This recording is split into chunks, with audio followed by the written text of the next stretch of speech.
युगों से युगों तक एक ही है राजा, महिमा के सिंहासन पर बैठा बादशाह।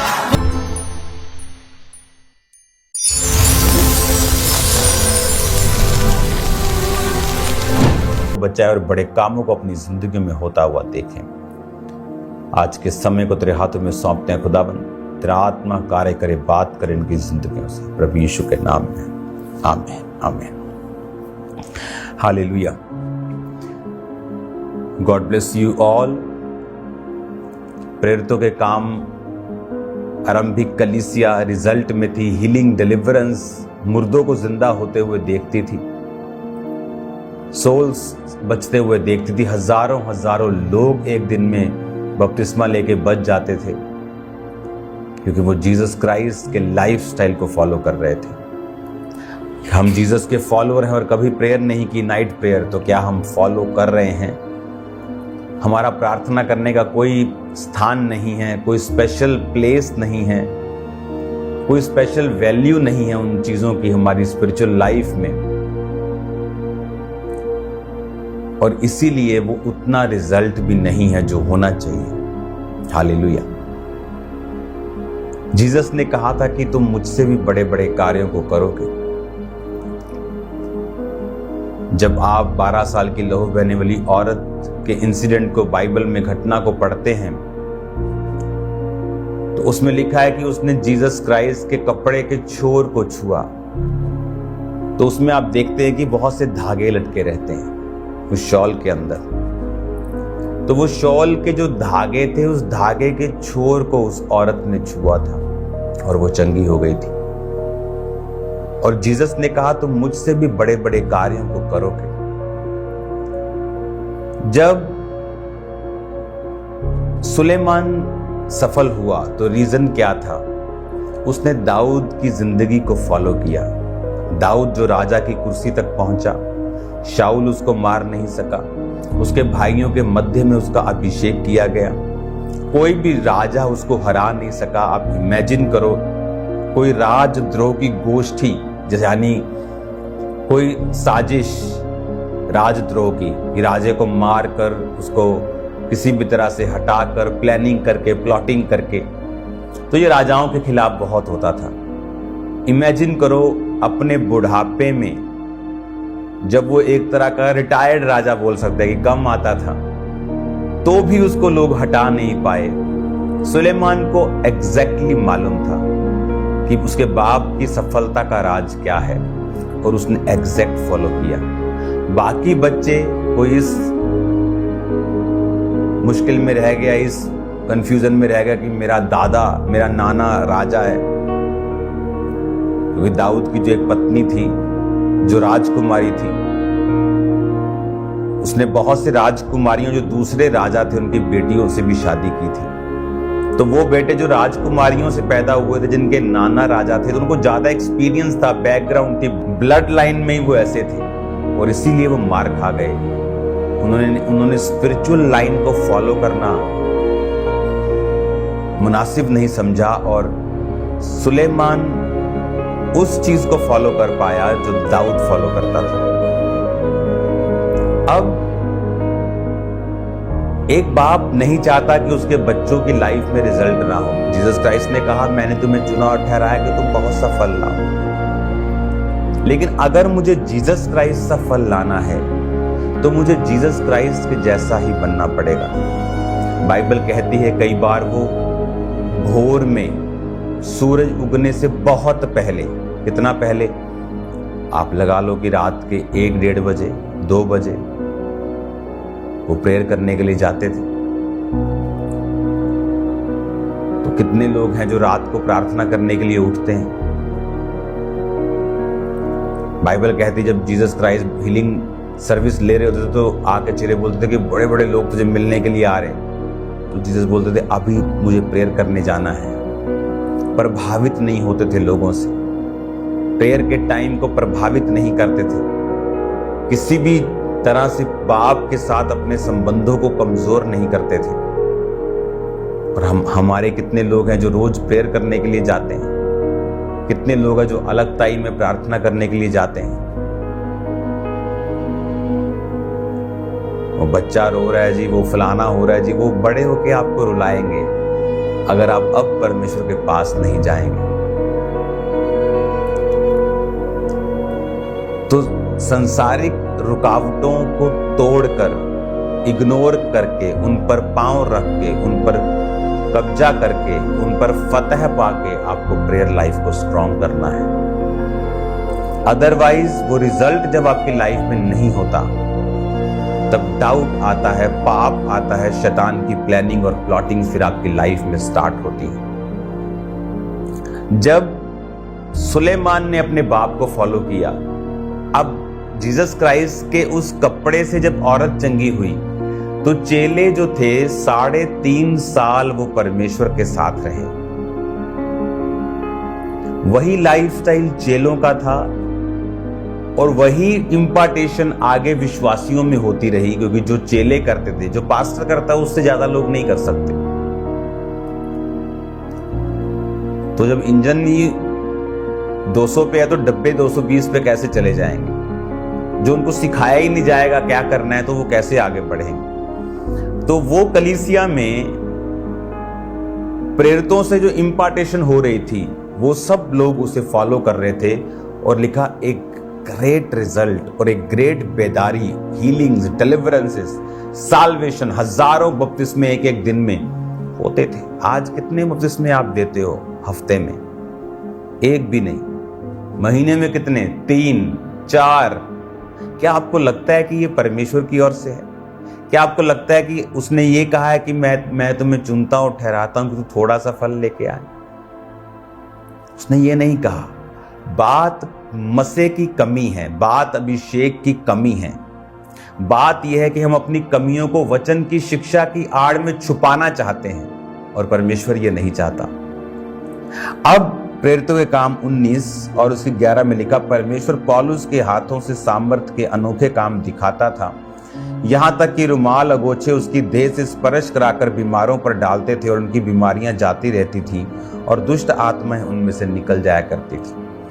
अब जब फॉलो जीसस क्राइस्ट को किया, अब जब मेरा मालिक, मेरा बाप जीसस क्राइस्ट है, मैं उसी के जैसे चल रहा हूं, तो उसी के जैसे रिजल्ट भी मेरी लाइफ में होंगे। अब बाइबल कहती है कि परमेश्वर पौलुस के हाथों से सामर्थ्य के अनोखे काम दिखाता था कि रुमाल अगोछे उसकी देह से, उसकी बॉडी से स्पर्श करा के लोग बीमारों पर रखते थे, बीमार चंगे हो जाते। ये क्या था? ये वही रिजल्ट था जो जीसस क्राइस्ट की लाइफ में था। और वो कहता है कि मेरे बच्चों, मैं तुम्हें चुनता ठहराता हूं, क्या तुम मुझसा बड़ा सा फल लेके आओ और तुम्हारा फल जो है वो बना रहे। ये परमेश्वर का प्लान है, ये उसकी इच्छा है। और इसीलिए बाइबल कहती है पौलुस उसको एग्जैक्ट फॉलो करता था। अगर आप बाइबल ध्यान से पढ़ेंगे तो आप पाएंगे कि पौलुस जो था वो प्रेयर करने के लिए अलग स्थानों में जाता था। बाइबल कहती है एक बार पौलुस प्रेयर करने के लिए शहर से बाहर जा रहा था, प्रेयर करने के लिए, जस्ट फॉर प्रेयर, नदी के पास। और जब वो प्रार्थना करने के लिए बाहर जा रहा था तो उसे एक औरत मिली और उसने वचनों को सुना। और जब उसने वचनों को सुना तो उसने अपना जो जीवन था वो परमेश्वर को दिया। हालेलुया। अब प्रेरितों के काम 16 उसकी 13 में लिखा, सब्त के दिन हम नगर के फाटक के बाहर नदी के किनारे ये समझकर गए कि वहां प्रार्थना करने का स्थान होगा, और बैठकर उन स्त्रियों से जो इकट्ठी थी बातें करने लगे। और लुदिया नामक थुआतीरा नगर की बैंजनी वस्त्र बेचने वाली एक भक्त स्त्री सुन रही थी। प्रभु ने उसका मन खोला कि वे पौलुस की बातों पर चित्त लगाए। जब उसने अपने घराने समेत बपतिस्मा लिया तो उसने विनती की, यदि तुम मुझे प्रभु की विश्वासनी समझते हो तो चलकर मेरे घर में रहो, और वो उनको ले गई। अब प्रार्थना करने का स्थान ढूंढने के लिए वो नगर से बाहर गए, और क्या हुआ? सोल्स बची, रूहें बचाई गई। आज किन की सेवकाइयों में रूहें बचाई जा रही हैं? वो जो बाइबल टीचिंग का रट्टा लगाते हैं और दूसरे सेवकाइयों को क्रिटिसाइज करते हैं, या वो जो प्रार्थना करने के लिए, प्रभु के साथ समय बिताने के लिए उत्सुक है? वो समय बिताने के लिए जा रहा था, लेकिन रास्ते में क्या हुआ, साल्वेशंस हो गई। बड़ी बड़ी अमीर औरतों की साल्वेशंस हो गई। अमीर औरत है तो प्रभाव डालेगी लोगों पे जाके, तो परमेश्वर ने उसके जरिए से रूहों को बचाया। परमेश्वर जब पतरस और यूहन्ना प्रेयर करने के लिए जा रहे थे तो लंगड़े को चंगा किया, सोल्स भी बची, लंगड़े भी चंगे हुए। कब? जब प्रेयर करने के लिए जा रहे थे। आज जब प्रेयर करने का इंपॉर्टेंस, उसका स्थान मेरी लाइफ में, आपकी लाइफ में अगर नहीं है तो वो रिजल्ट भी नहीं होता। अब जब प्रेरितों के काम पढ़ते हैं कि रुमाल गोछे पौलुस की देह से छुआकर जब बीमारों पे लगाते थे। अगर आज पौलुस ऐसा करता तो सो कॉल्ड बाइबल जो टीचर्स हैं वो उनके पीछे लग जाते हैं और बोलते ये तो शैतान है, ये तो दुष्ट आत्मा का काम है।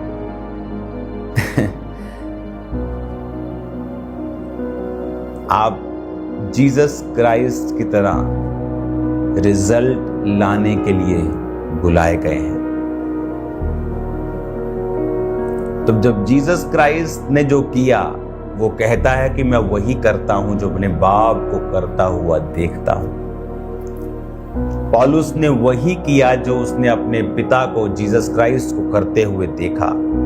सेम रिजल्ट उसकी लाइफ में, लोग उसके देह से रुमाल को छुआकर बीमारों पर लगाते थे और बीमार चंगे हो जाते थे। दुष्ट आत्माएं, लिखा, उनमें से निकल जाया करती थी। वो सामर्थ का ट्रांसफर होता था, वो सामर्थ, वो अभिषेक का ट्रांसफर होता था। बाइबल कहती परमेश्वर ने बहुत सी निर्जीव वस्तुओं को इस्तेमाल किया है बाइबल में। उसका मसा जो है वो आज भी काम करता है अगर हम जीसस क्राइस्ट के जैसे अपनी लाइफ को बना लें और उसे फॉलो करें। और प्रेयर करने की एक इम्पॉर्टेंस, गॉस्पल सुनाने की एक इम्पॉर्टेंस, फास्टिंग की एक इम्पॉर्टेंस, स्पिरिचुअल लाइफ के लिए एक इम्पॉर्टेंस अपनी लाइफ में जरूर रखें। पर आरंभिक कलीसिया रोज इकट्ठी होती थी, आप संडे सिर्फ जाते हैं। आप थर्सडे भी कई बार चर्च में नहीं आते, कि सिर्फ हफ्ते में 2 दिन आपको परमेश्वर को देने हैं, वो भी आपको बड़ा भारी लगता है कि संडे के संडे आप जा सकते हैं। क्योंकि हमारी लाइफ में हम खर्चना नहीं चाहते, अपने पैसों को, अपने टाइम को हम डिस्कम्फर्ट नहीं लेना चाहते, हम आराम से जीना चाहते हैं। और फिर जब आराम से आप जीते हैं और जब आप हफ्ते में 1 दिन जिम जाते हैं तो आप सोच सकते हैं कितने साल लगेंगे आपके डोले बनने के लिए। आपकी विल आपके डोले नहीं बनाती, विल के बाद, इच्छा के बाद आपका कर्म आपके बाइसेप्स को बनाता है। कर्म 0 है, विल बड़ी है, तो आप फिर वो शेख चिल्ली की कहानियां सुन लिया करें, वो आपके लिए अच्छी होंगी। क्योंकि वो भी कर्म 0 और सोच बड़ी और कर्म 0 माइनस। तो फिर क्या फर्क है उनमें और आप में? कि सोच तो है पर कर्म नहीं है। चर्च जाना नहीं, टाइथ देना नहीं, प्रेयर करनी नहीं, बस अपने पास्टर को तंग करना कि इसके लिए प्रेयर कर दो, इसके लिए प्रेयर कर दो, इसके लिए प्रेयर कर दो। वो कोई बाबा, कोई जादू, कोई टोना करने वाला नहीं है। वो आपको परमेश्वर की शिक्षा दे रहा है, परमेश्वर के साथ मेल मिलाप करवा रहा है। उसकी प्रेयर आपकी हेल्प करेगी अगर आप परमेश्वर में सही जेन्युइन रीति से चल रहे हैं। तो जब वो आपको छुएगा, परमेश्वर आपको छुएगा, स्पर्श करेगा, या जब परमेश्वर आपकी लाइफ में काम करना चाहता है तो वो उनको इस्तेमाल करता है। लेकिन ये बिल्कुल सही तरीका नहीं है कि खुद कुछ नहीं करना और अलग अलग पास्टर्स को कॉल करते रहना प्रेयर करने के लिए। तो फिर क्या फर्क है आप में और अन्य जातियों, जो अपने चरित्र की परवाह नहीं करती, बस सिर्फ ये देखती है कि मुझे कौन से जादू टोना करने वाले के पास जाकर पैसा देना है और काम करवाना है। आपको ये बात समझनी है, इस बात के ऊपर चलना है, जीसस क्राइस्ट के जैसी लाइफ को लेना है। पढ़ो मत्ती, मरकुस, लूका, यूहन्ना, पढ़ो और उसे फॉलो करो, पढ़ो और उसके जैसे चलो। प्रेरितों के काम पढ़ो, पहला कुरिन्थिया, दूसरा कुरिन्थिया पढ़ो, रोमियो पढ़ो, पौलुस की सारी पत्रियां पढ़ो और उसको फॉलो करो एग्जैक्टली। आप देखेंगे आपकी लाइफ में फिर रिजल्ट आएगा। जब रिजल्ट आता है तो इंसल्ट चली जाती है, जब रिजल्ट नहीं होता तो इंसल्ट रहती है। या तो रिजल्ट रहेगा या तो इंसल्ट रहेगी, आपने चुनना है। या तो शैतान रहेगा या परमेश्वर, न्यूट्रल कुछ नहीं होगा, बैलेंस कुछ नहीं होगा ऐसा कि शैतान भी नहीं है और परमेश्वर भी थोड़ा बहुत नहीं है, ऐसा नहीं होगा। या तो पूरा शैतान है या तो परमेश्वर है। आपको फॉलो करना है प्रभु को, उसके जैसे लाइफस्टाइल को, आप सेम नहीं रहेंगे। आप ब्लेस हैं यीशु के नाम में। ये वचन आपको खुश करने के लिए नहीं है, ये वचन आपको सीधा करने के लिए है। ये कड़वा हो सकता है लेकिन आपकी लाइफ को सेम नहीं रहने देगा। आमीन। God bless you all. बहुत से लोग, मैं फिर आपको बता रहा हूं, अपनी लाइफ में फुली फल नहीं ले पाते क्योंकि वो लोगों को खुश करना चाहते हैं। अगर आप लोगों को खुश करते रहेंगे, आप फल नहीं लाएंगे। लोग मुझसे मिलते, मैंने कहा आपके परिवार में आपको कितने साल हो गए प्रभु में आए? मुझे जी 22 साल हो गए प्रभु में आए। ओके, आपके मम्मी पापा वो बचे नहीं अभी तक। आपको 22 साल हो गए परमेश्वर में आए, 15 साल हो गए खुदा में आए, और आपके मॉम डैड अभी तक सेव नहीं हुए। नहीं, क्यों? कहां जाते हैं? किस संगति में जाते हैं? हाँ, हमारे घर के पास है। हम अगर कहीं और जीवित चर्च में जाते तो हमारा पास्टर नाराज होता है। इसीलिए तुम्हारे मॉम डैड सेव नहीं हुए, क्योंकि तुमने जीसस क्राइस्ट की कॉलिंग को नहीं, तुमने एक व्यक्ति की कॉलिंग को पकड़ा। वो नाराज ना हो, इसीलिए तुमने ऐसा किया। और इसीलिए तुम्हारे फैमिली की साल्वेशन और बरकतें अभी तक रुकी हैं, क्योंकि जीसस क्राइस्ट प्रसन्न नहीं जब हम शरीर को फॉलो करते हैं, स्पिरिट को फॉलो करते हैं। हमारी लाइफ में परमेश्वर काम करता है। इसलिए पौलुस ने कहा, अगर मैं सब मनुष्यों को ही प्रसन्न करता रहता तो मसीह का दास ना होता। क्राइस्ट को फॉलो करें, जीवित चर्च में जाएं। आपको खर्चा करना पड़े, आपको फाइट करनी पड़े, लेकिन उसका रिजल्ट फिर आपकी लाइफ में होगा। रिजल्ट आएगा इन जीसस नेम। हालेलुया।